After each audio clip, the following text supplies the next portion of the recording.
Bonjour, c'est Bob et aujourd'hui on se retrouve à Osaka. Osaka, ça a une réputation mondiale au niveau de la nourriture de rue. Alors, la street food d'Osaka, c'est quoi? Allez, c'est parti.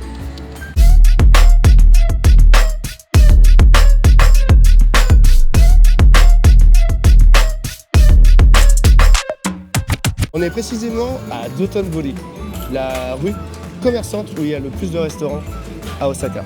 Le Japon n'a jamais eu autant de touristes qu'en 2025 et certainement en 2026. Donc vous remarquerez que derrière moi, c'est blindé. J'y suis venu à midi en me disant qu'il y aurait peut-être moins de monde. C'est pas le cas.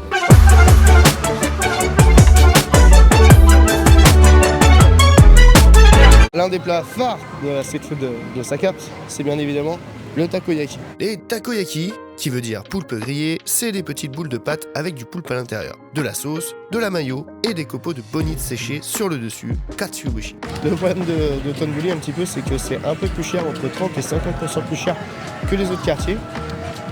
Et c'est un peu blindé de monde. Alors moi, c'est pas trop mon délire quand il y a trop de monde comme ça. Je sais pas si vous, ça vous dérange ou pas. Par contre, Dotonbori, c'est vraiment à visiter la nuit parce qu'il y a toutes les enseignes qui sont éclairées, les enseignes qui bougent, et ça, c'est vraiment sympa.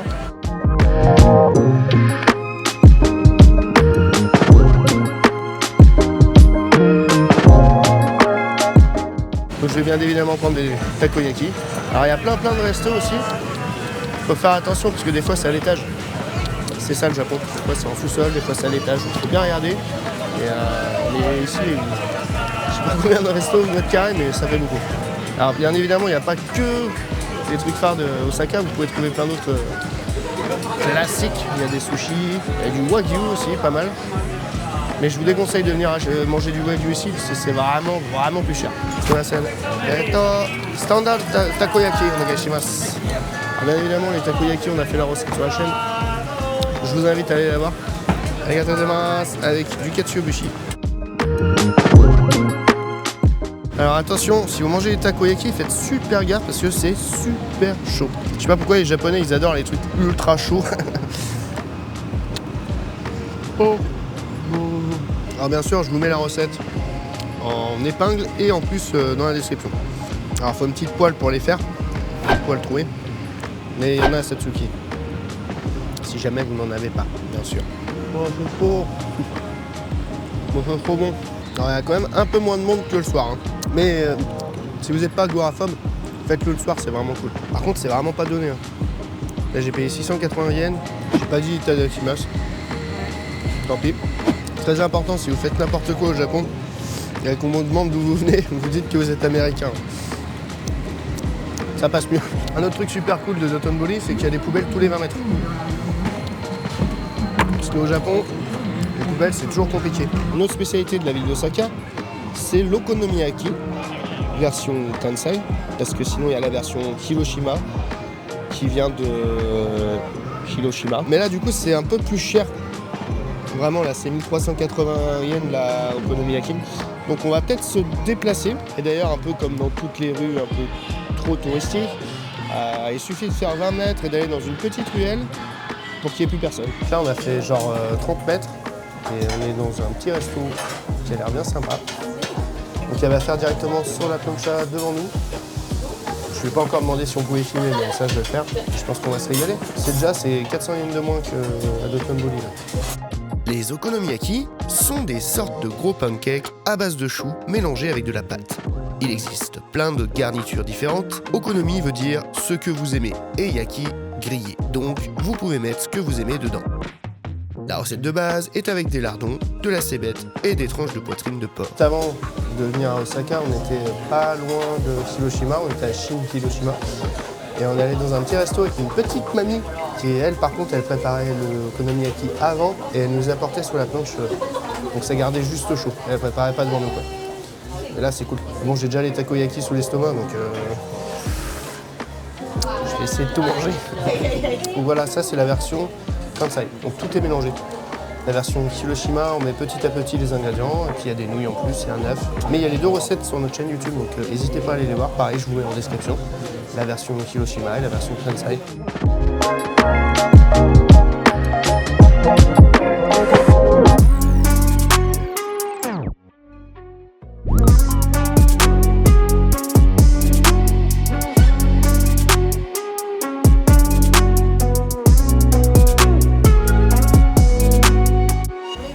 dessin du château d'Osaka sur l'okonomiyaki.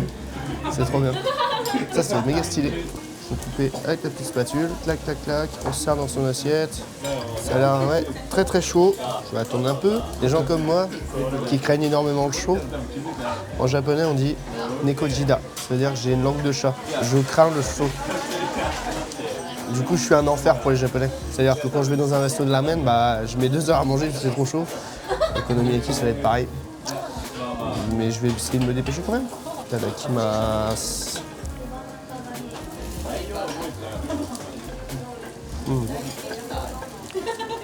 Magique. Bon, ça c'est trop bon. En plus c'est pas si difficile à faire. Bon, le château d'Osaka si c'est un peu dur à faire je pense, mais après le reste la préparation en soi c'est hyper facile. Il vous suffit d'avoir une poêle en fait, c'est pas très compliqué. Je vous mets les recettes, toutes les recettes sont en description. Et je vous mets aussi, si jamais vous passez par Osaka, je vous mets aussi les adresses dans lesquelles je suis venu manger. Comme ça, si jamais vous voulez essayer ça. Voilà. Du coup après on se retrouve avec un fort accord pour aller manger des kushikatsu. Voilà. Et je pense qu'on aura fait le tour. Après le reste, je voulais me concentrer essentiellement sur les trucs qui sont originaires d'Osaka. Donc c'est-à-dire l'okonomiyaki, kushikatsu et les takoyaki. Là on est chez Mani Mani, donc un restaurant qui est réputé pour ses kushikatsu. Kushikatsu c'est des petites brochettes panées puis frites avec plein d'ingrédients différents, de la viande, des légumes, du fromage.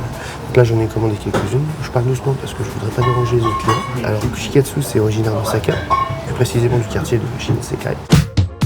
Shinsekai, qui veut dire Nouveau Monde, est un quartier rétro où les kushikatsu sont nés. Je vous conseille également d'y aller de nuit, les devantures sont super cool. Vous pourrez y croiser les statues de Billy Ken, et il paraît qu'il faut leur gratter la plante des pieds pour se porter chance.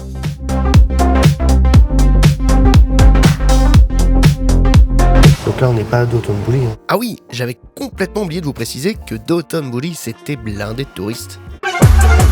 Moi mon truc c'est les quartiers un peu plus calmes, donc je préfère aller me poser dans un petit restaurant réputé pour ses kushikatsu, un peu plus loin de Dotonbori, et comme ça on appréciera. J'ai pris fromage, porc, poulet. Il y a des sauces, et du sel. Ça je pense que c'est juste shoyu, ça a l'air d'être une sauce un peu plus épaisse. Je sais pas ce que c'est. Je vais commencer par porc. Je vais prendre la sauce, on va voir ce que c'est.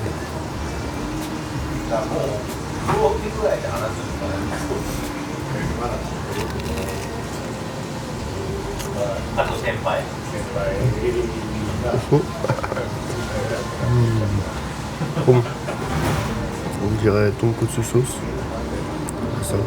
Oh la boulette. Bon, là je suis tout seul à en manger, mais normalement tremper ces kushikatsu 2 fois ne se fait pas, car on partage la sauce. C'est pas super hygiénique, hein. En japonais, on dit nidozuke kinshi, interdit de tremper 2 fois. On va essayer. Cheers.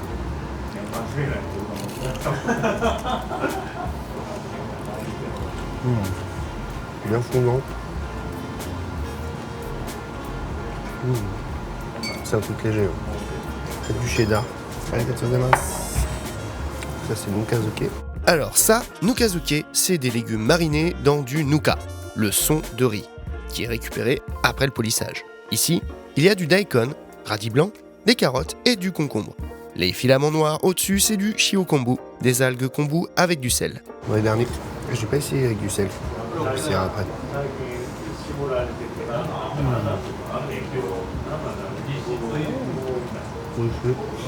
Bien évidemment, on fera les recettes sur la chaîne. Bon bah du coup, la recette, ça aura pas traîné. La peine restée, j'ai demandé tout de suite à la faire. Tu sais, avec un peu de sel. On n'a même pas mangé otoshi. Otoshi, c'est souvent dans les izakaya, les restaurants comme ça. En fait, il y a une taxe pour s'asseoir. Ils vous font payer le droit de vous asseoir. Et pour éviter que ça passe juste pour une taxe, ils vous offrent un petit quelque chose à manger. Ça s'appelle otoshi. Mais c'est souvent super bon. Ah. Arigatou gozaimasu. Forcément bon, c'est blindé de katsuo. J'adore le katsuobushi. J'ai pris aussi un kushikatsu de crevettes avec une sauce tartare. Et ça a l'air trop bon.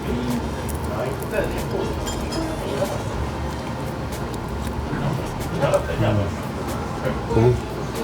C'est un peu dur à manger, mais c'est bon. Ah, attention, il laisse tout le temps la queue. À part si vous êtes vaillant, moi je la mange pas. Moi je vais goûter une kazuki. Daikon, prendre un petit peu de chio combo avec.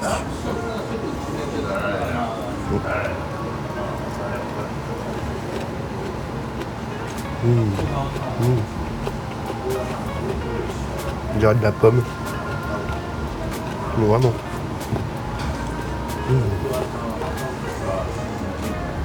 Ça se trouve c'est de la pomme. Oui, c'était daikon. C'est un goût de pomme. Super bon. Et voilà, ainsi s'achève cette vidéo. J'espère qu'elle vous a plu.